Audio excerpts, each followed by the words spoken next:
నేను తెలంగాణ ఉద్యమకారులకు, అమరవీరుల కుటుంబాలకు, తెలంగాణ మేధావులకు విజ్ఞప్తి చేయదలుచుకున్నా. 10 సంవత్సరాలు మీరు ముఖ్యమంత్రిగా ప్రభుత్వంలో ఉన్నప్పుడు ఎక్కడే కానీ తెలంగాణ తల్లి విగ్రహాన్ని ఏర్పాటు చేయలేదు.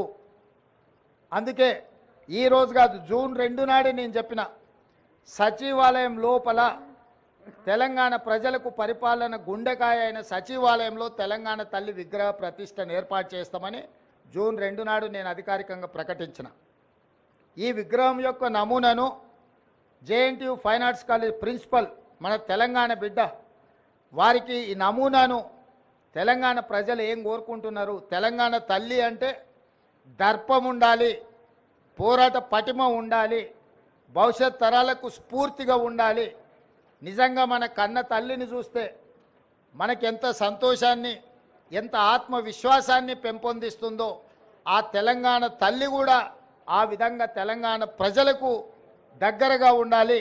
కొద్దిమంది దొరలకు గడీలలో ఉండే వాళ్ళ యొక్క ఆనవాళ్లతో తెలంగాణ తల్లి ఉండకూడదని ఒక నిర్దిష్టమైన అభిప్రాయంతో JNTU fine arts college principal గారికి మేము విజ్ఞప్తి చేయడం జరిగింది.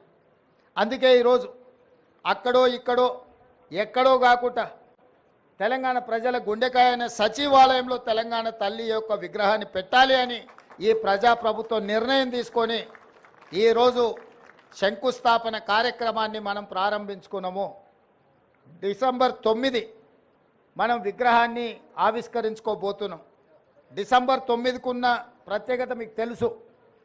కేంద్ర ప్రభుత్వం యూపీఏ చైర్పర్సన్ శ్రీమతి సోనియా గాంధీ గారి నాయకత్వంలో ప్రధానమంత్రి మన్మోహన్ సింగ్ గారు, అదేవిధంగా కేంద్ర హోంశాఖ మంత్రి చిదంబరం గారు తెలంగాణ రాష్ట్ర ఏర్పాటు ప్రక్రియ ప్రారంభమైంది అని డిసెంబర్ 9, 2009 నాడు వారు ప్రకటించడం జరిగింది.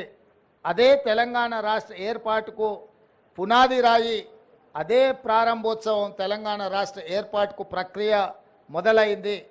అదేవిధంగా మన నాయకురాలు తెలంగాణ రాష్ట్రం ఇచ్చిన శ్రీమతి సోనియా గాంధీ గారి జన్మదినం కూడా డిసెంబర్ 9. కాబట్టి తెలంగాణ ప్రజలకు డిసెంబర్ 9 ఒక పండగ రోజు.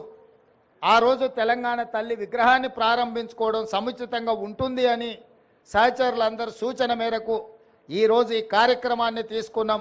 డిసెంబర్ 9 నాడు పెద్ద ఎత్తున వేలాది మందిని నక్లెస్ రోడ్డు మొత్తం ఆనాడు తెలంగాణ సాధనలో ఏ విధంగా అయితే మిలియన్ మార్చ్ చేసి తెలంగాణ ఆకాంక్షను వెలిబుచ్చినో ఆ స్థాయిలో తెలంగాణ ప్రజలందరూ కూడా తెలంగాణ తల్లి యొక్క విగ్రహ ప్రారంభోత్సవ కార్యక్రమానికి డిసెంబర్ 9 నాడు తరలి వచ్చి పెద్ద ఎత్తున కార్యక్రమాన్ని మనం చేసుకోవాలని ప్రభుత్వం నిర్ణయించింది. ఈరోజు సచివాలయంలో తెలంగాణ తల్లి యొక్క విగ్రహ ఏర్పాటు ప్రక్రియలో ప్రత్యక్షంగా పాల్గొనడము నాకు నిజంగా అదృష్టంగా భావిస్తున్నాను. నేను ఈ అవకాశం చాలా అరుదు, ఎప్పుడో ఒకసారి ఎవరికో ఒకరికి ఇట్లాంటి అవకాశం వస్తుంది. ఈ అవకాశం నాకు రావడం, నా మంత్రివర్గ సహచరులు పెద్దలందరూ ఈ కార్యక్రమంలో నన్ను ముఖ్య అతిథిగా పిలవడం, ఈ కార్యక్రమాన్ని వేద పండితుల సమక్షంలో ఈ కార్యక్రమాన్ని చేసుకోవడం చాలా సంతోషం. మీడియా మిత్రులందరికీ కూడా ఈ కార్యక్రమానికి వచ్చినందుకు మనస్ఫూర్తిగా మీకు అందరికీ అభినందనలు తెలియజేస్తూ పెద్ద ఎత్తున డిసెంబర్ 9 నాడు విగ్రహ ప్రతిష్ట, విగ్రహ ప్రారంభోత్సవ కార్యక్రమాన్ని ఏర్పాటు చేసుకుందామని తెలియజేస్తూ మీ అందరి దగ్గర సెలవు తీసుకుంటున్న మిత్రులారా, ధన్యవాదాలు.